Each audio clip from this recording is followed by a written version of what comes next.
Hufflepuff. So, one day I will be consistent.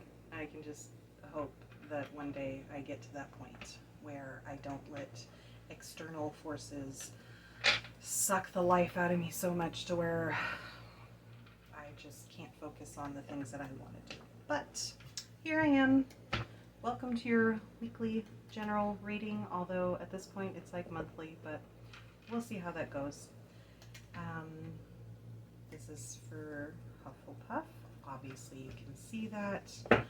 And yeah, we're just gonna get started, okay? Alright, I'm feeling this side. Alright, let's see what we got for you. If you're new here, hi. And if you're not, if you're returning, thank you. Well, thank you to both of you, whether you're new or returning. This is just something that I do that is actually fun for me. I don't really follow direct tarot on this. I just kind of pull from it and see, what are they trying to say? And hopefully this helps somebody. I don't put dates on here, so whenever you find the message, if it feels like it's resonating, well then it's your message. And if you're ever concerned or wondering what, not concerned, if you're ever wondering what cards I'm using, I'll put the link to the playlist below down in the description so you can see, because I use like a whole buttload of different cards. Other than that, see, I think we're going to go with maybe 4 more cards. I don't really try to stick to a certain amount, but the last few readings that I've done, that's exactly what it's been. It's been, I think, like 10 cards, and then I pull a clarifier or 2, and then we just go from there. Anyway, so it looks like maybe 1 more. Let's see what we got. Oh, there it is. All right.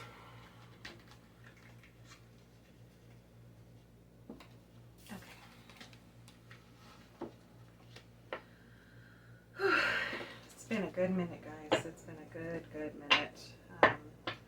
Had some changes, lots of changes. And, whenever you have a big change in life, there's always a honeymoon period and an adjustment phase. And, so that's just where I was at. But I did start a TikTok, so right on. And if you found me from TikTok, because I think after I'm done with these readings, I'm going to go ahead and put on TikTok, hey, I do readings. We'll see where that goes. I don't think I take anything that has to do anything with me personally and what I want. I don't think I take any of it seriously. Some days I just do the farming, and that's just it. And which is a lot in itself. Anyways, okay, Hufflepuff. Enough about me, right? Let's talk about you. So, what do we have? So we have the Chinese. Oh, I hope that this mic is working. It's not that the mic isn't good, but I had to get a new phone. My other phone that I was using, which it doesn't look like the video quality on this camera phone, is as good as my other one. But we'll see. Hopefully, at least you can hear me on this. The hell was my point? I don't know.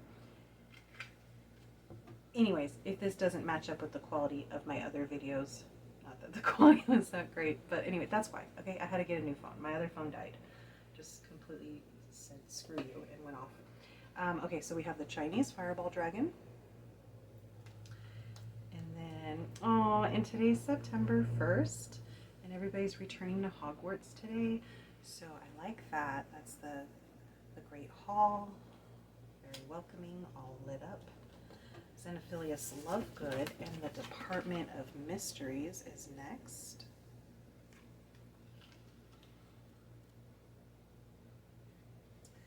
And then we have the Common Welsh Green Dragon, and we have the Screaming Shack.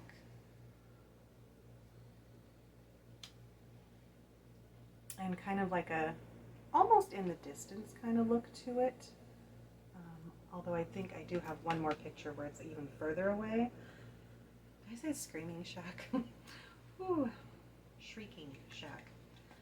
It's a little warm in here. I had to turn the air conditioning off, otherwise it would have been ridiculously loud and you wouldn't have been able to hear my lovely voice. Rufus Scrimger, Cho Chang, Umbridge, and this other card that every time I pull it, I really think that it is like the abandoned Riddle House. It might not be what that is. If I'm wrong, correct me in the comments below, but that's how I always read it as. That's what I think it is. And then for the clarifier, we have the Four of Wands, and it says, I thought it said trace, but no, it says truce. I don't know if you guys can see that or not. All right, so just like I usually do, we're going to give me a minute. Let me look these over and see what I can come up with, okay? Okay, so I'm going to kind of talk this out a little bit, okay? So with the Chinese fireball dragon, so this is Crumb's dragon, and the way she was defeated was through deception, right? Like he turned himself into, no, he conjured a dog. No, I think I'm getting confused with Cedric. Sorry. Just go with what I was going to say originally, right? So here's what I see. So I always think of this dragon, I always think of self-sabotaging. Like you're kind of shooting yourself in the foot because, got it. So Crumb blinded her and he was able to get the golden egg, right? But she also ended up like burning all of the rest of her eggs in the process, right? So like this, so her progeny, okay? So like for you, I'm thinking like maybe it's, well, with golden egg, I'm thinking like an opportunity, right? But you're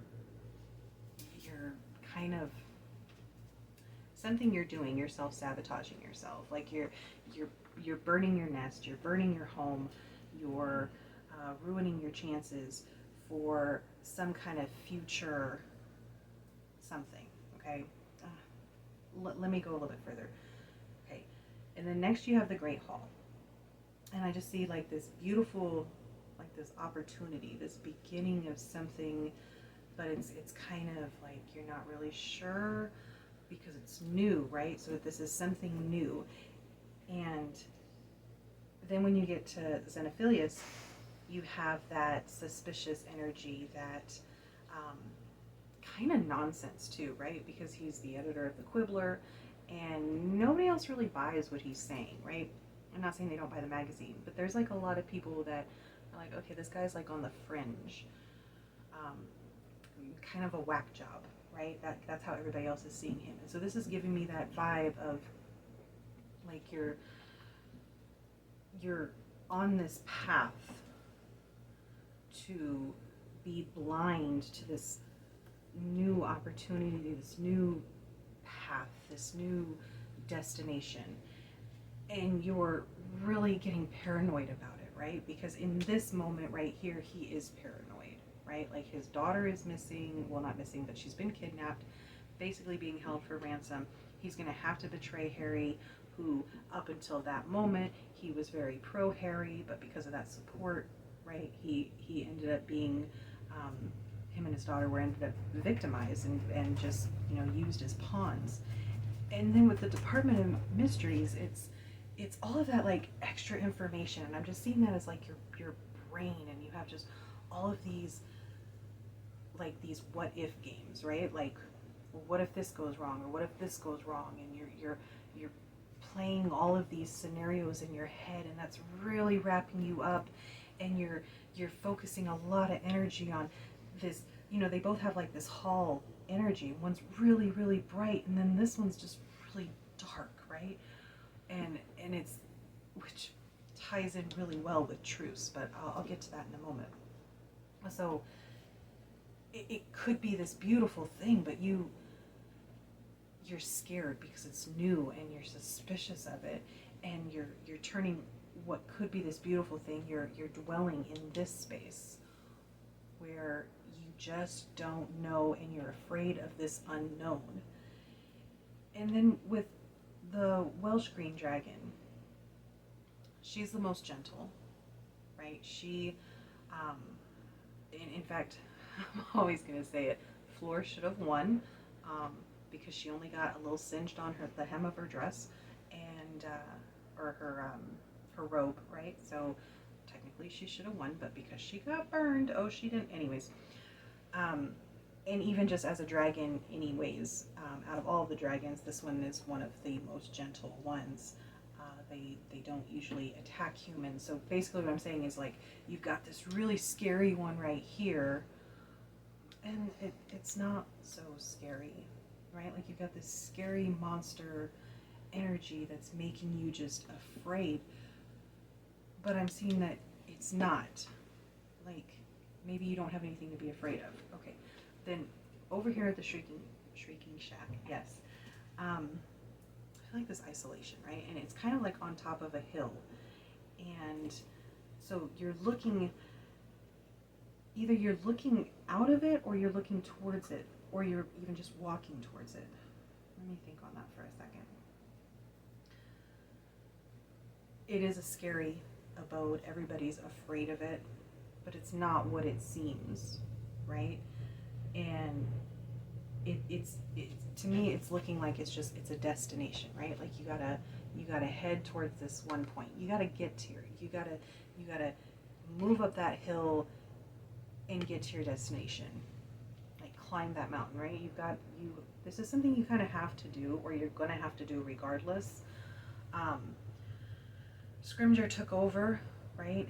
And his I don't want to say his presidency, that's not the right word, but him being in office, it didn't last that long. And he was willing to kind of help Harry along, like, hey, let us help you. But it was one of those too little too lates, right? Like, he had potential. He might have been a pretty decent minister of magic, but he never really had that chance. And I feel like being afraid of all of this, you are like selling yourself short and not taking that chance. You're not giving yourself that time. I don't know if that's right or not, but and then I think when we get to Cho Chang, I have a lot of mixed feelings about her. Like, I feel like she was like a good character, but then she went through like a lot of jealousy, and she was misreading Hermione and Harry's relationship. And I think a lot of that stems because of all that pain. That's what I'm getting with. Yeah. So there's a lot of pain. I'm feeling that there is a lot of pain, that suspicion and that pain, just this overwhelming, so much overwhelming pain for somebody so young, that it again, there was a lot of suspicion in there too, right? I mean, I've got suspicion both here. I wouldn't classify her as a suspicious character, as somebody who was mistrusting of others, but I feel like, and I mean, come on, what are they, like fourth years? Obviously they're not going to have like the greatest relationship, right? Or fifth years when it happened, yeah. Who has a good relationship in fifth year, right? But and then towards the end, she's kind of just a side character, which I feel like in that respect, I feel like maybe all of that childhood pain, either you've moved past it, or you're kind of able to not necessarily suppress it, but maybe work through it. And with the side character, I'm feeling like, just put it off to the side. And then you get to Umbridge. I hate her so much. But one thing she does have going for her is she is thoroughly convinced of her convictions. Like, she is so secure in how she feels that I don't see her ever being dissuaded and feeling a different way.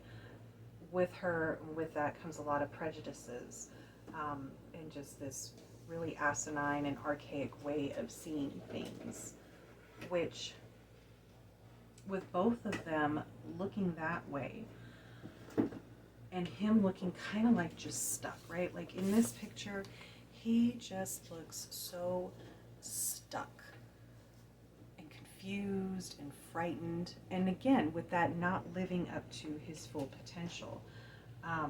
And I think that's what they're looking at and reminding you that your previous convictions and thoughts and your previous pains and, you know, that part of your childhood, like I feel like it's kind of time to leave that behind, which when we get to the Riddle House, it's an abandoned and desolate picture. I mean, there's no life there. It's just this emptiness.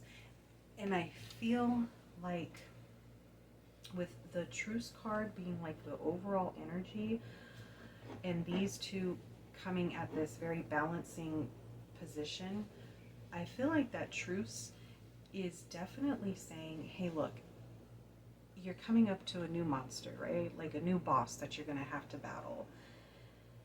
And it's not going to be as bad as you think it is. And you're going to have to trudge up that mountain to get to where you need to go. This is your next step, okay? And this is just saying, look, those previous assumptions that you've had, that you've held, that you've earned, okay, because the shit that you've been through, obviously it made these things solidify inside of you. You need to find a way to get all of that balanced.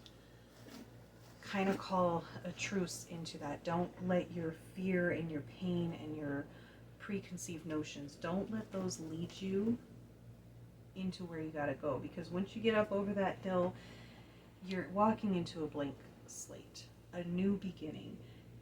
This doesn't give off the most positive energy, but right now I'm really seeing it as like, you know what, maybe it's not so abandoned. Maybe it's like pre-dawn. Maybe that light in the back is like the sun getting ready to rise. And you know, and everything before the sun rises, it always looks kind of spooky. But I see like that's a new day dawning. Okay, for not having done one of these in like a month, that felt pretty good. I hope that helps somebody. And Hufflepuff, I'm gonna try to do these more often, because I enjoy doing these, I really do. But sometimes just even getting to sit down at this table and to just channel energy when there's already so much other extra energy just swirling around me right now, it's really tough. So it's being able to have that clarity of mind to, you know what, and you have 2 7s here too. I just thought I'd point that out. And I love 7, 13, and 10. Those are my numbers. I love those. The 2 7s, 2 dragons, book ending it. I really think that overall message is really just, you know, you're coming up to something new and it's scary like a monster, and it could be really great, but you're getting suspicious, and but it's not gonna be so bad. But I stick to what I said earlier. I think I worded that far better than just now. But anyways, I do love you guys, and yeah, I don't want to ever do these readings when my energy is wrong. When my energy is wrong, I'm doing you a disservice if I even try to touch the cards. So I'm a Libra, so one day hopefully things will be in balance. But until then, I'll just keep trudging along and hope I can do these more often. Again, I love you, and hopefully I'll see you next week. Bye.